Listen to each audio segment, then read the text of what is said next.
김진애 박사님, 여자의 독서 책 읽었어요. 어떠셨어요? 한마디로 여자의 표를 끓게 하는 책? 읽으면서 뭔가 울컥하더라고요. 저도 그런 심정으로 책을 썼습니다. 저는 여자들이 좀 지레 겁을 먹지 않고 살았으면 좋겠어요. 완벽하게 홀로 서기를 바랍니다. 더 멋지게 실수하고 더 근사하게 자라면 좋겠어요. 책을 읽으면 그게 되죠? 여자의 자존감을 깨우는 책 읽기. 여자의 독서. 다산북스. 텍스토머 정품을 꼭 확인하세요. 우리 집 방충망 바꿨어요. 미세벌레 덤벼봐 먼지 모두 덤벼봐 촘촘해서 촘촘만 방충망은 촘촘만 예쁘고 통풍까지 좋아요. 방충망은 촘촘만 주식회사 텍스토머. 텍스토머의 이동식 촘촘망 더블랙이 새로 나왔대요. 미세벌레 덤벼봐 먼지 모두 덤벼봐 촘촘해서 촘촘만 이동식 촘촘망 더 블랙. 떼었다 붙였다 청소도 간편. 이사 갈 때 떼어갈 수도 있으니까. 방충망은 촘촘만 주식회사 텍스토머.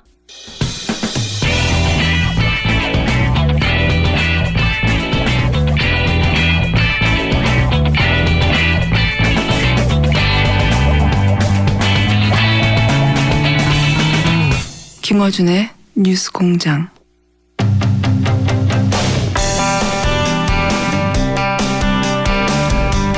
김명수 차기 대법원장 후보자가 만약 대법원장이 되면 영장 전담 판사가 되는 엘리트 코스가 사라질 가능성이 있다. 이 얘기까지 하다가 어제 시간이 부족해서 이정열 전 부장판사와 마무리를 못 지어서 오늘 다시 연결합니다. 안녕하세요, 판사님. 네, 공장장님, 안녕하세요. 오늘 대략 시간이 10여 분 있습니다. 길게 하자니까요. 오늘 하다가 또 못하면 또 다시 연결해야 되는데. 자, 그래서 좀 네. 스피디하게 진행해 볼게요. 영장 전담 판사 엘리트 코스가 사라진다. 이게 원래는 어떤 코스가 있었는데 이게 사라진다는 건 어떤 의미입니까? 일단 전제로 말씀드리고 싶은 건 뭐냐면 영장 전담 판사가 모두 엘리트 코스인 건 아니고요. 네. 대체적으로 이제 그런 양태가 드러나는 게 서울중앙지방법원이 그렇습니다. 그러니까 이게 왜 그러냐면은 이제 그 근원부터 약간 좀 이렇게 말씀을 드리자면 원래 이 판사들이 사무분담을 정하는데 이 사무분담이라는 거는 판사들이 계계 판사들이 맡게 되는 업무 내용을 가리킵니다. 뭐 민사를 하냐, 형사를 하냐, 뭐 영장을 하냐 이런 걸 가리키는데 이 사무분담을 이제 정하는데 보통 이제 관행이 어떻게 돼 있었냐면 그 법원의 수석부장 판사가 초안을 짜요. 네. 그래서 그거를 법원장한테 보내면 법원장이 보고 뭐 수정을 하든 오케이를 하든 해가지고 어느 판사가 어떤 업무를 맡는다 이게 결정이 됩니다. 그러니까 특정 판사가 어떤 업무를 맡을 거냐 하는 거는 대법원장의 권한이 아니고 그 법원의 법원장의 권한이에요. 춘천지방법원이면 춘천지방법원장에. 그렇죠. 예. 네, 그렇습니다. 예. 그런데 이제 특이한 건 뭐냐면 서울중앙지방법원은 좀 특수성을 가지고 있어요. 예전부터. 뭐냐면은 예전에는 대검 중수부가 있던 시절. 네네. 지금은 이제 그러니까 특수수사를 담당하잖아요. 예. 그런데 이제 지금 그 권한은 서울중앙지검 특수부로 옮겨왔죠. 네. 뭐 아무튼 거기서 이제 정권이나 북의 이제 중요한 수사를 담당하는 데인데 네. 그 대응하는 법원이 서울중앙지방법원이에요. 재벌이나 거물 정치인들 주로. 예. 그렇죠. 예. 네. 그러니까 그 수사에 관한 재판을 하는 서울중앙지방법원의 형사부 또 그다음에 그 구속영장 청구 사건을 담당하는 영장 전담 판사에게는 원래 법적으로 따지면 서울중앙지방법원장이 누구를 시킬지 정하는 권한을 가지고 있지만 중앙지방법원장 선에서 이루어지는 게 아니다라는 게 증거는 없어요. 그런데 중론입니다. 사람들이 법조인들은 인식하고 있어요. 이건 대법원장이 이제 염두에 두고 시쳇말로 꽂는 거다 이렇게 생각을 하고 있어요. 오랫동안 그렇게 믿어왔고 물증은 그렇죠. 나오지 예. 않았지만 다들 그렇게 생각하고 있었다. 대법원장이 하는 자리라고. 그렇죠. 예, 그래서 서울중앙지방법원의 형사합의부장이 되거나 내지는 영장 전담 판사가 된다는 거는 저 사람이 지금 현재 법원 수뇌부에 신망을 받고 있구나. 이렇게 해석해도 무리가 아니었던 거죠. 그러니까 그 대법원장 하에서 신망을 받고 있는 사람이 자연히 앞으로 그 코스를 거쳐가면 승진 가도를 달릴 것이다 이렇게 생각들 했다는 거죠. 예. 그렇죠. 이건 뭐 당연한 수순인 거죠. 그리고 실제로도 그렇게 됐고요. 실제로도 그렇게 됐고. 예, 그렇게 됐고요. 양승태 근데 그거는 대법원장 체제 하에서도 그랬습니까? 그게 더 심해진 거예요. 그러니까 이게 그래도 어느 정도는 이제 아까 처음에 말씀드렸다시피 그 수석부장이나 법원장이 이제 그 사무분담을 정하는 게 예. 중앙법원에서도 어느 정도 조금 이제 그 권한이 좀 있었는데 이게 차츰 더 사라져갔다는 거죠. 그러니까 딱 인사 발표 나는 거 보면 아 누가 영장 전담을 가겠구나 라고 하는 게 읽혀지는 거예요. 저 인사 결과를 보면 그럴 정도니까 이거는 뭐 사무분담 짜기 전에 벌써 대법원장의 의중이 있구나라는 게 읽혀져 버리니까 그러니까 훨씬 더 심해져 버린 거죠. 예전에는 그런 정도까지 예측은 안 됐었거든요. 더 심해졌다. 그러면 네. 그렇게 그 양승태 대법관 체제 하에서 그 서울중앙지법의 영장 전담 판사들이 친대법관적인 사람들이 와서 혹시 네. 최근에 영장 심사가 왜냐하면 영장 심사 판사들이 최근에 바뀌었으니까요. 최근이라고 하면 몇 달 네, 전이긴 하지만 마지막으로 네. 이제 임명한 거죠. 예. 네, 그렇죠. 예. 네. 혹시 예. 그렇게 그러니까, 마지막으로 임명된 분들의 영장 심사에서 최근에 이 영장 기각은 좀 이해가 안 간다고 하는 거 한두 건만 예를 들어 봐 주십시오. 일단 뭐 전제로 말씀을 드릴 거는 이게 뭐 개개 사건마다 특성들이 있기 때문에 일률적으로 말씀드리긴 좀 그런데 약간 이상한 흐름이 좀 있긴 있어요. 그러니까 이걸 순전히 법률적인 측면에서 보자면 예를 들어서 정유라 영장 기각됐었죠. 우병우 영장 기각됐었고요. 그다음에 최근에 그 방산 비리 관련해서 카이 전직 임원이 이제 영장이 기각이 됐었습니다. 그리고 대비할 수 있는 게 그 최순실 국정농단에 관여가 돼 있었던 고영태 영장이 발부가 됐다. 예. 많이들 비교하죠 그렇게. 예, 이렇게 네 가지를 죄송합니다. 네 사건을 놓고 보면 그 비슷한 흐름들이 다들 소환에 불응했거나 수사기관의 소환에 소재가 일시적으로 의연했던 사람들이에요. 예, 공통점 그렇게 있는데. 그렇죠. 이런 경우를 보통 이제 구속영장 심사 단계에서는 도주했거나 도주의 우려가 있다고 봅니다. 영장 발부 사유인 거죠. 네, 개개 사건마다 특성이 있으니까 뭐 정유라나 우병우에 대해서 영장 발부 안 하고 고영태에서 대해서만 영장을 발부한 것은 잘못이다. 이렇게 일률적으로 얘기하기는 좀 그렇습니다만 그래도 그런 흐름들을 보면 최소한 이건 형평에는 안 맞는다. 하려면 다 기각을 하던가 발부하려면 다 하던가 이러면은 그래 뭐 이게 당부는 떠나서 그래도 형평에는 맞는다라고 하겠는데 형평이 안 맞아버리니까 그러니까 오히려 역으로 이게 뭔가 흐름이 있나 아니면 어떤 의도를 가지고 이런 식으로 영장 사건 처리하는 그런 의심을 들게 하는 거죠. 그런 의심을 가질 만한 일련의 흐름이 있긴 있었다. 그렇죠. 개별 사건이 개별 특성들이 다 있기는 하지만 그렇다 하더라도 그게 한 번 벌어진 게 아니라 이런 식으로 계속 벌어지니까 흐름이 있는 게 아니냐는 의심을 가질 만하다. 그렇죠. 게다가 영장도 영장이지만요. 더 결정적으로 아까 잠깐 말씀드렸는데 영장 전담 판사뿐만 아니라 서울중앙지법의 엘리트 코스라는 게 이제 형사 합의부 부장 판사거든요. 근데 최근에 그 조윤선 전 장관 판결 보면 뭐 판단에 맞고 틀리고 떠나서 기가 막혔던 부분 중에 하나가 박근혜 최순실은 기소도 안 됐어요. 그러면은 기소가 안 됐으면 그 사건에서는 그러면 판단을 하면 안 되죠. 그게 형사소송법상의 원칙인데 무죄라고 판단을 해버렸어요. 판결에서. 다른 재판에 대해서 무죄 판단을 했어서 굉장히 이례적이라고 했었죠. 그렇죠. 이건 너무 노골적인 거예요. 그러니까 나는 전 정권의 코드에 맞는 판사다라고 대외적으로 공표해버린 거랑 같은 겁니다.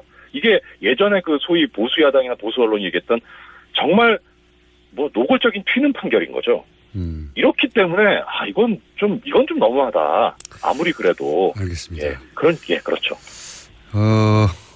영장 전담 판사 최근에 영장 전담 판사에 이거는 좀 납득이 안 간다는 흐름이 있고 또 뭐 조윤선 판결을 보더라도 말하자면 양승태 대법관 체제 하에서 승승장구했던 판사들로 보여지는 분들이 좀 이해가 안 가는 판단을 하고 있다. 뭐 이렇게 이해하겠습니다. 예. 네네.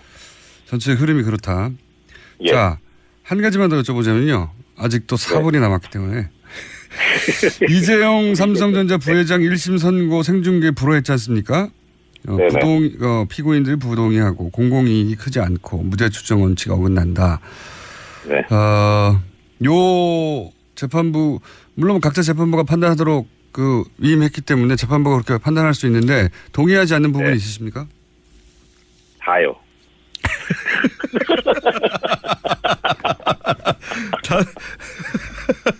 그 중에서 가장 동의가 안 된다. 같은 법조인으로. 예. 예. 어떤 이게요, 부분인가요? 저기 그 말 자체는 맞는데 네. 좀 유식한 말을 쓰면 경강부회입니다 이거.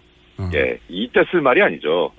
그러니까 이거 사실 이게 어떻게 보면 간단한 문제인데 재판 업무의 본질하고도 관련이 없잖아요. 이거 판결도 아니니까. 근데 그렇죠. 야 이게 사법부에 적폐 세력이 있고 이거 사법개혁 해야 되겠구나라고 하는 거를 단적으로 드러내는 이 사건입니다 이게. 그래요. 참 왜 보면 그렇습니까? 일단 첫째는요. 지금 이 이재용 삼성부회장 사건이 뭐냐면 이게 시초가 어디에 있습니까? 이게 박근혜 최순실 국정농단에서 시작이 된 네, 거예요. 그렇죠. 그것 때문에 특별법을 만들었어요. 법을 네. 새로 만들고 특별검사까지 임명한 거예요. 이거는 다른 사건하고 다른 겁니다. 이게 주권자인 국민이 이건 특별하게 수사해가지고 특별하게 처리를 하라라고 명령을 해가지고 법도 새로 만들고 검사도 새로 임명해서 한 건데 이거를 그냥 이거 이렇게 하는 게 무죄 추정, 공공의 이익, 사생활 보호 이걸 지금 따질 문제가 아니고 주권자의 의사가 뭐냐를 중시를 해야지 어떻게 옛날에 그런 거 가지고 물론 그 가치가 전혀 몰가치적인 건 아니지만 그렇게 중심을 둬야 될 부분은 아니고요. 또 하나는요. 무죄 추정 얘기하는데요. 말은 맞아요. 그런데 헌법에 뭐라고 돼 있냐면요. 109조에 재판의 심리와 판결은 공개한다 하는데 다만 국가안전보장 안전질서를 방해하거나 하여튼 그런 우려가 이렇게 피해가 생길 수 있을 때 그 심리는 공개하지 않을 수 있다 이렇게 돼 있어요. 네. 그러니까 역으로 판결은 무조건 공개하게 돼 있습니다. 그렇죠. 예. 그럼 이거를 어차피 헌법에 판결을 공개하게 되는 게 원칙이고 예외가 없는데 이걸 TV로 나가든 라디오로 하든 사진 촬영을 하든 뭔 상관이에요 그게. 아무 관계가 없는 거예요 무죄 추정하고는. 오히려 문제가 되는 거는 이렇게 보면 될 것 같습니다. 무죄 추정이기 때문에 결국 그러면은 이게 이 추정이 깨지는 거는 유죄 판결이 확정될 때잖아요. 예. 유죄 판결 확정될 때는 대법원에 가는 때고요. 대법원에서 판결 확정하니까 네. 최종적으로. 그러면은 이 형사재판이 이루어지는 과정을 보면 수사 1심, 2심, 대법원 이렇게 되잖아요. 예. 이렇게 해서 최종적으로 유죄가 선고가 된다고 보면은 그러면 이 과정들이 쭉 갈 때 추정력이 조금씩 희미해져 가는 거죠. 깨져가는 거죠. 예. 근데 비교를 해봤을 때 수사 단계에서 항상 문제되는 게 피사실 공표가 문제가 된다. 수사기관이 수사를 했는데 이러이러한 혐의로 이제 기소를 했다거나 영장 청구했다거나 이렇게 공표를 하죠. 이거 범죄거든요. 근데 그런 범죄 행위에 대해서 대법원이 위법성이 조각된다고 인정해주는 때가 있습니다. 그 요건하고 비교해보면 이거는 안 맞아요. 이 결정은. 그런 경우에도 허용이 되는데 이 경우에 무죄 추정 때문에 허용이 안 된다? 이거 경감부입니다. 알겠습니다. 그 대목에서 흥분하신 것 같고. 그런데 예. 지금은 사실 이런 결정을 지금 시간상으로 볼 때 내일 선고니까 이미 네. 다 써놓은 상태잖아요. 사실상 그죠? 예. 그렇죠. 보통 판결문은. 오늘 어제였으면 거의 썼죠. 오탈자 정도 검토하는 단계죠 이제. 그러니까 판결은 사실상 난 상태에서 그 결정을 내린 거잖아요. 그렇죠. 근데 이제 판사를 오래 하신 분들은 이제 20년 하셨으니까 제가 여쭤보는 건데 대충 그 마지막 상황에서의 움직임이나 분위기를 보면 유죄 무죄 감이 오신다면서요? 감은 감인데 제가 방송에서 감을 말씀드리기는 좀 그렇고요. 예. 그러니까 청취자 여러분들의 이해를 돕기 위해서 약간의 근거를 하나를 대드리겠습니다. 예. 이제 이거 유죄 날 것 같냐 무죄 날 것 같냐 그런 취지로 질문으로 이해가 가는데 네. 일단 궁금해서 한번 여쭤봤습니다. 예. 무죄 추정을 들고 나왔거든요. 예. 그러면서 공공의 이익 이런 걸 들고 나왔는데 그 무죄 추정이라는 것 때문에 중계를 안 하겠다면 예. 역으로 뒤집으면 유죄라는 소리잖아요. 그렇게. 유죄 선고할 거니까 그래서 무죄 추정 때문에 좀 걱정이 된다라고 하는 건 유죄 선고할 거다 이거잖아요. 유죄 판결 나올 거라는 얘기예요. 판사들의 감각으로 보면 그런 이야기입니까 이게? 예. 그런데 이제 문제는 예. 그 재판부에서 이제 이 비공개 결정을 하면서 했던 얘기가 이제 뭐 공공의 이익과 뭐 침해되는 법이 있고 이 얘기를 했는데 죄송합니다.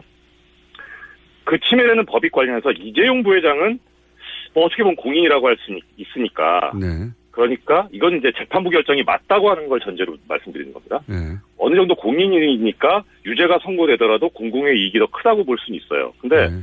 그 외에 삼성 임원들은 사실 잘 알려지지 않은 인물들이기 때문에 아는 사람들이나 알지. 네. 이 사람들이 유죄가 선고가 되면 어떻게 보면은 재판부에서 우려하는 어떤 그 개인 그 뭐 비밀이라든가 뭐 개인적 예. 법익이 침해될 수 있는 우려가 있죠. 그러니까 무죄 추정 때문에 비공개했다고 하면은 이거는 최소한 삼성 임원들은 유죄겠구나라는 소리하고 거의 비슷합니다. 이재용 부회장까지는 모르겠으나. 자, 내일 선고 결과가 나오고 저희는 내일 오전 오후에 나오고 저희는 오전 방송밖에 없으니까 월요일 날 그러면 그 결과를 놓고 이정열 부장판사님이 유죄일 것 같다는 심증을 말씀하셨는데 만약에 무죄가 나온다거나 일부가 마음에 들지 않는 판결이 나왔을 때 스튜디오에 나오셔서 큰 벌을 받으시길 바랍니다. 치킨 사가지고 가겠습니다. 오늘 여기까지 하겠습니다. 감사합니다. 네, 고맙습니다. 이정열 전 부장판사였습니다. 네, 안녕하세요. 반지 모델 아이리입니다. 이상형이요? 마법사? 반지! 오빠는 마법사? 업데이트. 오빠 나랑 무슨 게임 할 거예요? 벤지. 오빠는 마법사? 업데이트. 네, 반지는 물론 저 아이린도 앞으로 많이 사랑해주세요. 반지! 또 떨어졌어. 너 또 입사 시험 봤어? 아니, 차량용 핸드폰 거치대 말이야. 여러 개 사봤는데 실패의 연속이야. 떨어지고 시야 가리고 운전석에서도 멀고 뭐 좋은 거 없을까? 싼 것만 찾으니까 그렇지. 제대로 된 거 하나 사서 편리하게 쓰는 게 더 낫지. 그런 게 있어? 그럼 있지. 1, 2, 3 할 때 2. 힘 세다 할 때 힘. 2 힘. 투 힘? 2배로 힘이 세다는 건가? 네이버 검색창에 2 힘을 검색해보세요. 오빠, 우리 어디 가는 거야? 정수 가지. 와, 우리 말 타러 가는 거야? 그렇게 좋아? 고민하지 말고 장수로 오세요. 온 가족이 즐기는 승마 체험과 국내 최대 규모의 말역사 체험관 등 장수에는 정말 볼 것, 누릴 것들이 넘쳐난답니다. 말의 심장 소리를 직접 느껴보는 장수에서의 하룬 여행. 장수는 항상 가까이 있습니다. 주말 여행은 장수로. 승마 체험 예약은 063-350-5486.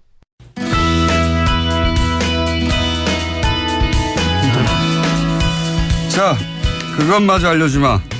1년 밑에 권순정 조사분석실장님 나오셨습니다. 안녕하십니까. 안녕하십니까. 자, 주 중에 하는 유일한 여론조사. 예, 월요일부터 수요일까지입니다. 이번 주. 발표입니다. 월요일부터 수요일까지 주 중 여론은 어떻게 움직였는지. 어떻게 움직였습니까? 대통령 지지율부터 볼까요? 네. 2주째 상승 중입니다. 취임 100일을 맞았던 지난주에 72.4%로 반등을 했는데요. 이번 주 3일간 또 다시 상승세입니다. 2%포인트 올라서 74.4%가 나왔고요. 부정평가는 1.5%포인트 내려서 19.5%가 나왔습니다. 눈여겨볼 점이 하나 있습니다. 지난주에 처음으로 보수청에서 부정평가가 긍정평가를 앞섰는데요. 이번에 보수청에서 상당히 큰 폭으로 올랐습니다. 그래서 한 주 만에 긍정평가가 51.2%로 절반을 넘어서 이로써 모든 지역 연령 이념 성향에서 긍정평가가 크게 높거나 최소한 50% 선을 넘었습니다. 참 신기하네요. 이게 이제 살충제 계란 터지면서 원래 이제 이런 먹거리들 생계에 자기한테 직접 영향을 미치는 사안들이 터지면은 대통령 지지율에 영향을 주고 누구의 책임인가를 떠나서 그리고 그걸 잘 아는 전례가 많이 있고 그걸 잘 아는 야당에서 굉장히 집중적으로 공격했잖아요. 네네. 그게 오히려 올랐어요. 예, 지난주에 여러 기자들로부터 전화를 받았습니다. 예. 떨어질 거라고 생각하고. 예, 살충제 계란 이후에 지금 일간 조사를 하는 것은 리얼미터가 유일하기 때문에 많이 물어오는데 안 떨어졌냐. 근데 당연히 떨어질 거라고 전망하고 물어보는 거죠. 예. 지난주에 다른 이제 언론사 의뢰로 조사를 한 게 있어요. 살충제 계란에 대해서 어떻게 인식하는지. 근데 57%가 여전히 정부를 신뢰한다는 응답이 나왔거든요. 그래서 보면은 그 지금 대부분의 이제 국민들이 이전 정부의 책임론으로 인식을 하고 있고 그게 맞는 것 같아요. 그러니까 과거에는 사안이 터지면 그게 서로 이전 정부의 어떤 이전 정부의 잘못으로 쌓여진 문제라 하더라도 그렇죠. 그 접하고 있는 매체에서 뭐 종이 신문이든 혹은 뭐 지상파 뉴스든 매체에서 계속 공격하면 아 이게 이제 현 정부의 잘못이구나. 맞습니다. 라고 생각하기 십상이었는데 저는 이제 이게 왜 어떤 차이가 과거하고 있냐면 저도 궁금했거든요. 그래서 궁금해 생각해 보니까 최순실 사태, 탄핵 국면 거치면서 사람들이 엄청나게 뉴스를 많이 소비했어요 그때. 생각해 보면 주부들이 드라마를 안 보고 뉴스를 본다고 했었으니까요. 실제로. 지금도 그렇습니다. 네. 드라마보다 뉴스가 더 재밌다고 뉴스를 보셨거든요. 네. 그 노년층도 그렇고 주부들도 그렇고 통상적으로 이렇게 뉴스로부터 약간 한 발 떨어져 있다고 생각했던 연령층이나 계층이 뉴스 소비가 엄청 늘었어요. 그러면서 모바일 폰으로 혹은 팟캐스트로 유튜브로 다양한 뉴스 소스를 통해서 자기가 뉴스를 선별적으로 받아들이는 코스가 만들어졌어요. 네. 그 코스를 통해서 물론 살충제 뉴스가 화가 나는 뉴스지만 아 이게 오래된 거구나 하는 걸 알게 된 거죠. 예, 여러 차례 말씀을 드리지만 현재 이제 공중파라든지 주요 이제 유력 언론사의 사설이라든지 보도에 크게만 의존하지 않고 있습니다. 의존도가 많이 떨어졌어요. 네, 상당히 많이 떨어졌습니다. 자기만의 뉴스, 왜냐하면 지난 그 탄핵 기간 6개월간 훈련했거든요. 네네. 유튜브 찾아보고 검색어 이렇게 하면 내가 원하는 뉴스를 찾아볼 수 있구나 하는 훈련 과정을 전 국민이 집단적으로 자발적인 훈련을 했단 말이죠. 네네. 그래서 무슨 뉴스가 나오면 스스로 찾아보고 자기가 해석하고 그래서 지상파 뉴스나 혹은 뭐 조중동의 지면 뉴스나 이게 미친 영향이 현저히 떨어진 것 같다. 네. 그 심지어 사실상 그 이전 정부에서는 그 대통령의 행사라든지 뭐 어떤 기념식 그런 부분들은 거의 사람들이 보지 않았어요. 그렇죠. 그럼 정부 행사를 누가 봅니까? 네. 근데 이전에 이제 지금의 이제 트위터라든지 여러 SNS에 어떤 남긴 글들을 읽어보면 그런 것들을 정부의 행사를 찾아서 본다는 굉장히 기현상입니다. 이거. 네. 그 새로운 그 정치 그리고 정부 활동에 대한 그 관심들이 새 정부에서 상당히 많이 늘어났다. 그렇게 봐야 될 것 같습니다. 그러니까 뭐 다 그런 건 아니겠지만 과거에 비해서 그렇게 자기만의 뉴스 루트를 가지고 자기만의 뉴스 해석을 하시는 분들이 굉장히 늘어서 야당이나 매체가 이쪽 방향으로 끌고 가고 싶어도 잘 안 돼요. 네. 그런 과정에서 대통령의 핵심 지지층이 상당히 강고합니다. 그래서 그 지난 그 대선에서 문재인 후보에 찍었고 현재까지 꾸준히 지지하는 사람들을 보니까 거의 지지하는 경향이 그 문재인 후보에 투표한 사람들의 지지하는 경향이 거의 90% 그러니까 계속 저희 리얼미터 지지율을 봐서 떨어지고 있었지 않습니까? 그럼에도 그들 이제 지지층에서는 핵심 지지층 90% 이상이 계속 꾸준합니다. 이탈하지 않는다는 거. 상당히 굳건한 거죠. 그것이 핵심 지지층이 지금 밑바탕이 되고 있다라고 봐야 될 것 같습니다. 핵심 지지층이 탄탄하고 그리고 지난 탄핵 국면 거치면서 그 시민들이 자기만의 뉴스 채널을 가지기 시작했고 뉴스 습득하는 루트가 다양해지고 자기한테 편한 루트를 딱 가져버린 거예요. 예전에는 TV 틀고 신문 읽고 그거밖에 없었잖아요. 네. 그런 측면에서 이제 야당의 공세가 살충제 계라는 공세가 먹혀지지 않은 부분들도 좀 해석을 해야 되지 않겠나 싶습니다. 그래서 오히려 지지율이 계속 오르고 있다. 이거 참 기현상입니다. 네, 기현상입니다. 네. 여론조사 기관으로서는 당황스러운 면도 있겠어요. 그렇지 아무래도 좀 오르고 내리고 하는 부분들이 있어야지 좀 얘기할 것도 많고 좀 분석해 줄 것도 많은데 계속 오르거나 뭐 10명 중에 6명, 7명 이렇게 계속 지지한다 그러면은 아무래도 관심이 떨어질 수밖에 없는 거죠. 지난주에 했던 얘기 또 하고 하는 거 아닙니까? 네네. 그래서 이것저것 뭐 요번에 어떤 포인트가 없을까 요번에 어떻게 이런 부분들에 대해서 다시 얘기를 하기 위해서 어떤 부분도 보강하고 점점 더 어려워지고 있습니다.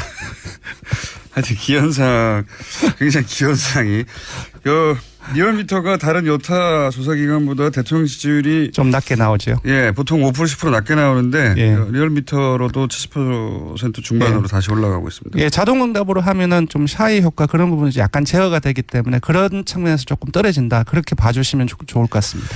정당은 어떻습니까? 예, 정당 더불어민주당도 역시 이제 문 대통령처럼 2주째 상승세입니다. 2주 전에는 40%대로 처음으로 떨어졌다가 지난주에 50%를 회복했고 이번 주에도 52.9%로 올랐습니다. 자유한국당은 이제 홍준표 대표가 이제 전국 순회 토크쇼, 그러니까 대국민 소통 행보를 강화를 하고 있죠. 그럼에도 불구하고 오히려 2.1%포인트 좀 상당한 폭입니다. 2.1%포인트 빠져서 14.8%를 기록했습니다. 지난 한 5주 동안 계속 15%를 넘었고 완만하게 상승세를 가져가고 있었거든요. 근데 이번에는 15%선 밑으로 이제 빠졌습니다. 아무래도 우경화 논란, 1948년 건국절 등을 비롯해서 그런 부분들이 좀 축적되고 있지 않냐. 그리고 최근에 이번 주에 이은재 의원의 발언이 상당히 여론의 주목을 받았고 논란을 일으켰습니다. 논두렁 발언이요. 예, 논두렁. 그러니까 사실상 상당히 많이 논란을 일으켰습니다. 예, 예. 그래서 이틀 후에 23일 어제죠. 어제 일간 집계에서는 14.3%까지 떨어졌습니다. 아무래도 좀 자유한국당의 점점 이제 유권자를 결집시키는 구심력 자체가 계속 약화되고 있는 느낌이 계속 들고 있습니다. 홍준표 대표가 토크 콘서트를 시작해서 그래요. 예, 문 대통령은 소통 행보를 강화했고 홍준표 대표도 그 토크쇼가 이제 소통 행보를 강화한 건데 조금 다르게 나타나고 있는 양상인 것 같습니다. 바른정당도 소폭 올라서 0.4%포인트 오른 6.8%인데요. 오차 범위 내이긴 하지만 2주째 3위를 이어가고 있습니다. 조금 올랐는데 좀 재미있는 좀 유의미있게 바른정당 입장에서는 유의미하게 봐야 될 포인트가 있는데요. 바른정당은 TK, 지역적으로 TK 그리고 연령으로는 새롭게 20대 보수층에 상당한 심혈을 기울이고 있는 집단인데 이들 세 계층에서 10%대를 넘거나 근접한 지지율을 동시에 보여주었습니다. 그렇군요. 이건 조금 더 지켜봐야 되겠지만 이것이 이러한 이 세 계층에서 한 달 정도까지 10%를 최소한 10%를 넘어선다고 한다면은 자유한국당과의 관계에서 바른정당의 지지율이 좀 안정적으로 조금 기반을 확보하지 않겠냐 싶습니다. 최근에는 추격세가 좀 만연하네요. 네네. 국민의당은 전당대회 효과가 조금씩 나타나고 있습니다. 아시겠다시피 4% 때까지 떨어진 바가 있는데요. 지난주 이틀 전 화요일에 당대표 선출 온라인 투표가 처음으로 시작이 됐죠. 그렇죠. 그리고 월요일에는 방송 3사 동시에 TV 토론도 있었습니다. 네. 이런 과정 속에서 여러 언론 보도가 상당히 많이 증가를 했고 아무래도 전당대회 효과라고 봐야 될 것 같습니다. 0.8%포인트 오른 6.3%입니다. 예.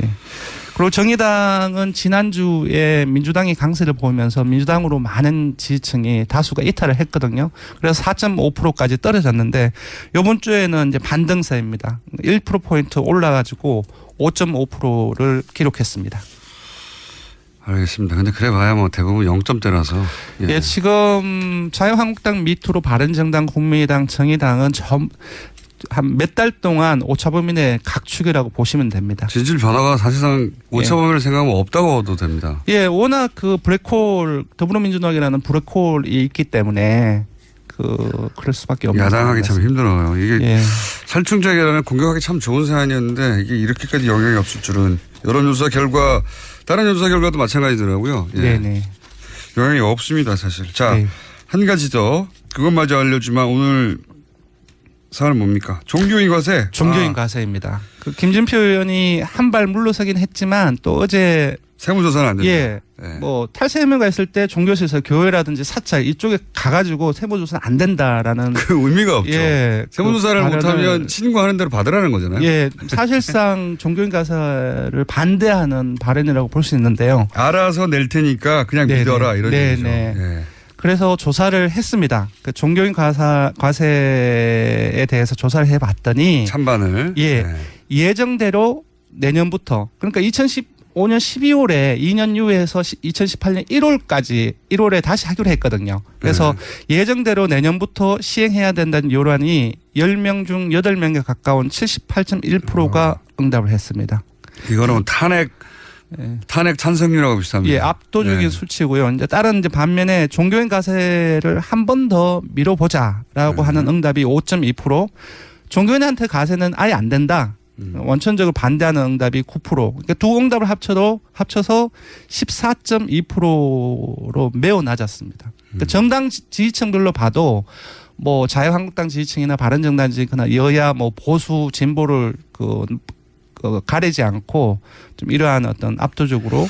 그러니까 개신교 교도가 20%가 넘는 걸로 아는데 개신교 교도들 중에서도 세금 내야 된다고 생각하는 분들이 많은 거죠. 네, 상당수 있습니다. 네. 이게 제가 기억하기로는 이런 여론조사 한 지가 꽤 됐고. 예, 꽤 됐습니다. 그리고 이거보다 낮았던 걸로 제가 기억하는데. 예, 맞습니다. 2014년 11월이죠. 약 3년이 안 됐는데 그때 저희들이 종교인 과세 찬반 여론조사를 했었는데요. 그때는 찬성 여론이 71.3%가 나왔습니다. 그러니까 요번 78.1%하고 비교를 하면 약 7%포인트가 오른 거죠. 그러니까 종교인 과세에 찬성하는 여론이 점점 더 강화되고 있는 양상이다. 그래서 정부에서도 그러니까 국회에서도 좀 뒤집기는 힘들지 않을까라는 생각이 듭니다. 네. 이 뭐랄까요?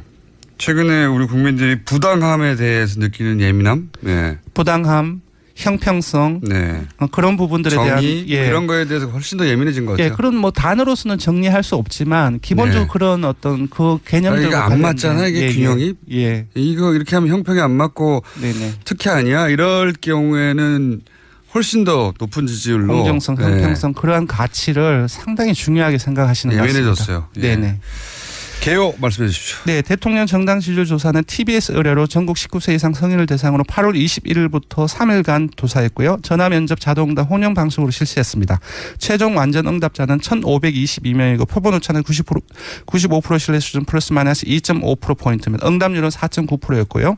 종교인 가세에 대한 국민 여론조사는 역시 TBS 의뢰로 실시했습니다. 전국 19세 이상 성인을 대상으로 어제 8월 23일 하루 동안 실시했습니다. 전화 면접 자동응답 혼용 방식으로 실시했고 최종 완전 응답자는 505명입니다. 표본 오차는 플러스 마이너스 4.4%포인트, 응답률은 5.5%였습니다.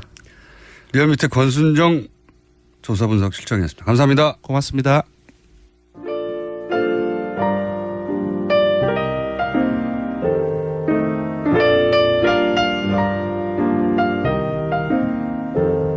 불친절한 AS.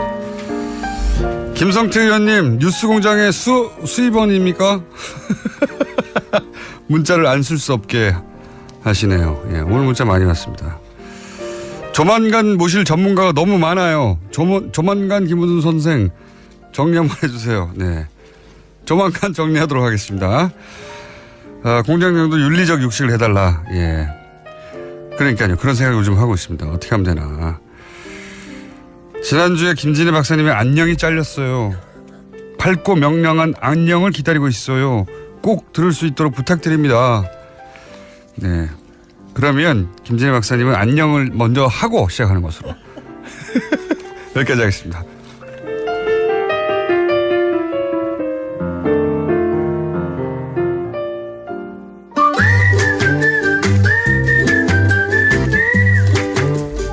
도시건축가 김진애 박사님 나오셨습니다. 네, 안녕하십니까. 제가 요새 안녕 스틸러라고. 안녕 스틸러. 먼저 안녕 한번 하시죠.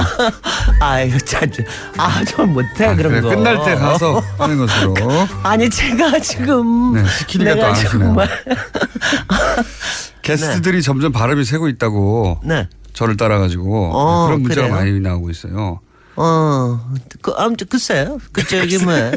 열심히 잘 씹도록 하겠습니다. 지난 주일에 수원 화성을 가지고 얘기를 하는데 완전히 정조에 꽂혀가지고 완전히 빠져가지고. 근데 제가 역사 속에서 정말 매혹된 몇 안 되는 남자 중에 한 사람이 정조거든요. 그래서 제가 이제 완전히 빠져가지고 그랬는데 오늘은 수원 그게 화성에 가능하나요? 집중. 역사 네. 속에 남성과 빠지는 게. 그럼요. 그럼요. 손에 만져지지도 않고 아니, 얼굴을 볼 수도 없고.